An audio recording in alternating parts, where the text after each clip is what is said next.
Il metodo è buono, nel senso che stiamo andando avanti con un sacco di progetti in Veneto. A livello nazionale ovviamente è un momento complicato, visto considerato che la stabilità in un paese, in qualsiasi paese, è fondamentale per le famiglie e per l'economia. Draghi deve andare avanti? Ma guardi, questo lo deciderà il Presidente del Consiglio, mi sembra di aver capito che l'ha messa giù dura, giustamente. Noi rappresentiamo, come Lega abbiamo votato la fiducia, questo varrebbe la pena di ricordarlo, a un provvedimento peraltro non irrilevante, 15 miliardi di aiuti a famiglie e imprese. C'è chi non ha votato questa fiducia, i 5 Stelle, che sono i materiali responsabili di tutta questa confusione, di questo casino e di quello che sta succedendo. Come se ne esce da questa confusione?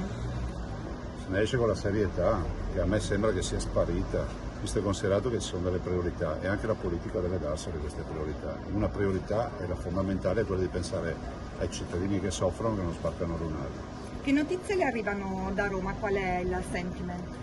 Ma guardi, io non sono un addetto ai lavori, mi occupo del Veneto e ne ho già a sufficienza. È di forte preoccupazione, visto e considerato che noi peraltro anche come Veneto abbiamo molte partite in piedi e rischiano veramente di arenarsi in virtù di questa scelta dei 5 Stelle di mettere in difficoltà il governo Draghi. Poi esautorare il Premier in questo momento, no? Adesso andrà in missione tra l'altro in Algeria e in queste condizioni anche a livello internazionale diventa un problema?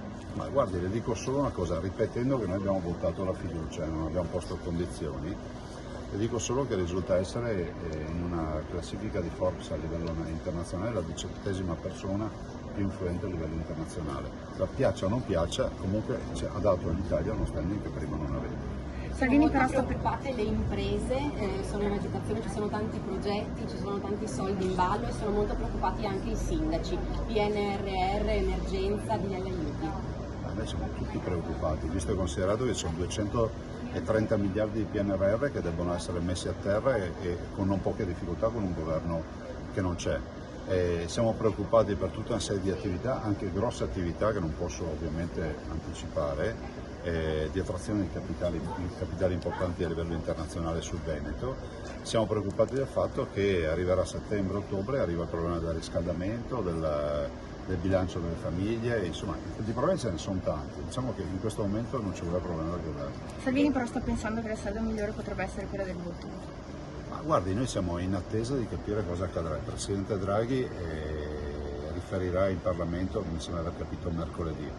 Cercheremo di capire, ma conoscendolo lui è una persona determinata, ha già messo giù molto chiaro le sue idee, ne ha già parlato. Certo mi metto nei suoi panni e ritrovarsi un pezzo di forza di governo che ti abbandona davanti a un provvedimento da 15 miliardi che per aiutare famiglie e imprese, me lo farei anch'io il problema. Questo doveva essere anche il governo che portava al Veneto l'autonomia e adesso l'autonomia che fine fa? Beh, insomma, i pessimisti non fanno mai fortuna. Noi andiamo avanti, il lavoro l'abbiamo fatto, è pronto, per cui per noi siamo sempre lì sul pezzo. C'è da dire che una forza politica che si vantava di rappresentare il popolo e le istanze degli ultimi, oggi lascia gli ultimi a terra.